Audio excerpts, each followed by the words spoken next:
নতুন মিস্ত্রি ভাইরা বড় সাইজের স্ল্যাব মার্বেল ফ্লোরে বসাতে ভয় পাচ্ছেন? ভয়ের কোনো কারণ নেই। আমার এই ভিডিওটি দেখুন, তাহলে আপনারা বুঝতে পারবেন কিভাবে জয়েন্টগুলো কাটিং করতে হয়, কিভাবে ভেন্স মেলাতে হয় এবং কিভাবেই বা ফ্লোরে আপনারা এই পাথরটি ফিটিংস করবেন। সব কিছু থাকছে আজকের ভিডিওতে। ভিডিওটি স্কিপ না করে প্রথম থেকে শেষ পর্যন্ত দেখার অনুরোধ রইল আপনাদের।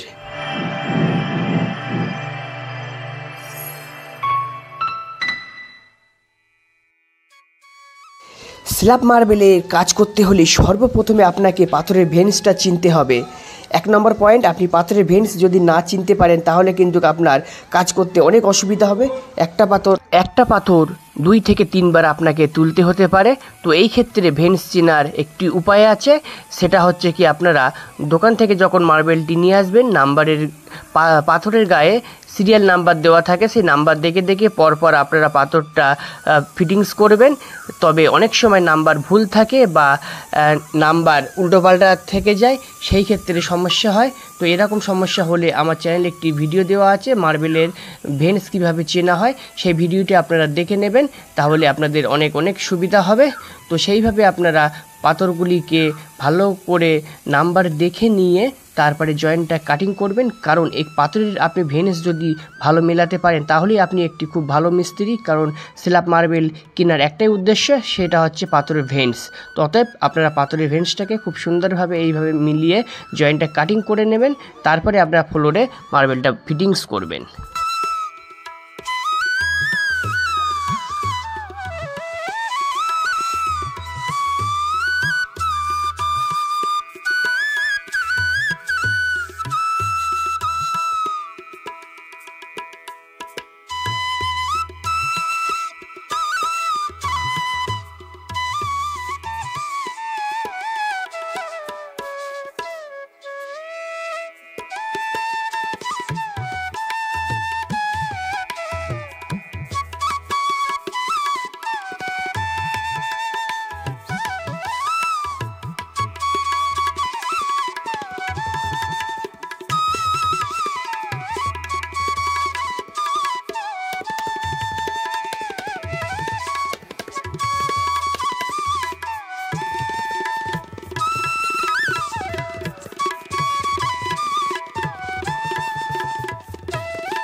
স্ল্যাব মার্বেল আপনারা যখন দোকান থেকে কিনে আনবেন তখন অবশ্যই সিরিয়াল নাম্বারটা পরপর আপনারা দেখে নেবেন। অনেক সময় নাম্বার ভুল থাকে, সেই ক্ষেত্রে কিন্তু পাথর মেলাতে গিয়ে অনেক সমস্যার মধ্যে পড়তে হয়।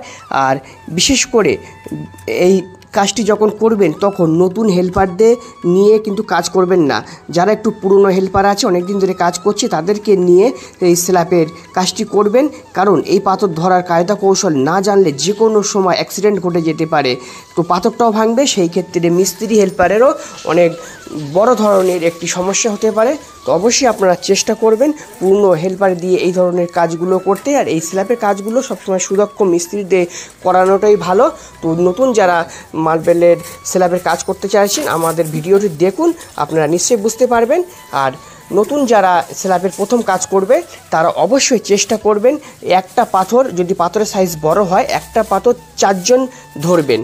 তা না হলে কিন্তু রিস্ক হয়ে যায়। 3 জনায় বসানো যায়, 2 জনায় বসানো যায়। তবে নতুন যারা কাজ করবেন তারা অবশ্যই কিন্তু 4 জন ধরে পাথরটা ফিটিংস করবেন, তাহলে খুব ইজিলিভাবে পাথরটা আপনারা ফিটিংস করতে পারবেন। আর আরেকটা বিষয়, নতুনদের জন্য, নতুন মিস্ত্রিরা যখন এটা জয়েন্ট কাটিং করবেন তখন কিন্তু ভালোভাবে ভেন্সটা দেখে নেবেন। ভেন্স না দেখে যদি আপনি পাথরের জয়েন্টটা কাটেন তাহলে একই পাথর আপনাকে বারবার তুলতে হবে এবং ওঠাতে হবে। এই ক্ষেত্রে আপনার অনেক পরিশ্রম হয়ে যাবে। তো অবশ্যই আপনারা ভেন্সটা খুব সুন্দরভাবে মেলাবেন, তারপরে আমরা যে পদ্ধতিতে পাথর ফিটিংস করছি এইভাবে আপনারা পাথরটা ফিটিংস করে দেবেন।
স্ল্যাব মার্বেল যখন ফ্লোরে ফাইনাল ফিটিংস করবেন তখন 2 জন 3 জন বা 4 জন যে কজন থাকা হোক না কেন নিজেদের মধ্যে একটা কথা বলে ঠিকঠাক করে নেবেন যে পাথরটা আমরা কিভাবে ফেলবো, কিভাবে ফিটিংস করব। তাহলে দেখবেন পাথর ফিটিংস করার সময় খুবই ইজিভাবে আপনারা পাথরটা ফিটিংস করতে পারবেন।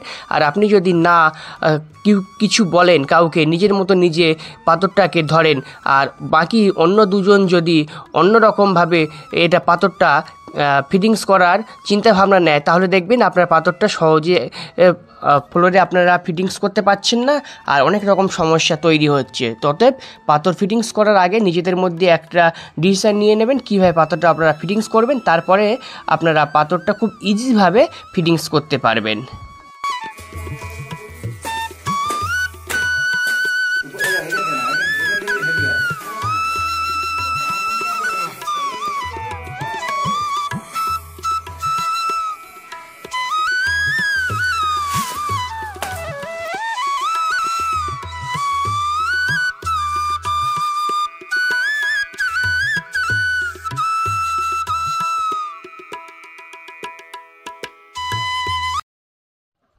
তো দেখুন আমাদের ফাইনালি ফ্লোর ফিটিংস হয়ে গেছে, ফ্লোরের বর্ডার হয়ে গেছে এবং কাজ আমাদের কমপ্লিট হয়ে গেছে, পালিশও অলরেডি কমপ্লিট হয়ে গেছে। তো এখানে যে বর্ডারটা আমরা দিয়েছি সেটা গ্রিন স্টিকটা দিয়েছি 1 ইঞ্চি, মিডিলের সাদাটা দিয়েছি 1.5 ইঞ্চি এবং তার পাশে যে গ্রিন সেটা দিয়েছি আমরা 1 ইঞ্চি। এইভাবে 4 সাইডে একটা সিম্পল আমরা বর্ডার দিয়ে দিয়েছি। তারপরে আমরা ফ্লোরটাকে পালিশ করে কমপ্লিট করে দিয়েছি। তো আমি বলেছিলাম হোয়াইট সিমেন্ট কেন দিই, হোয়াইট সিমেন্ট দিলে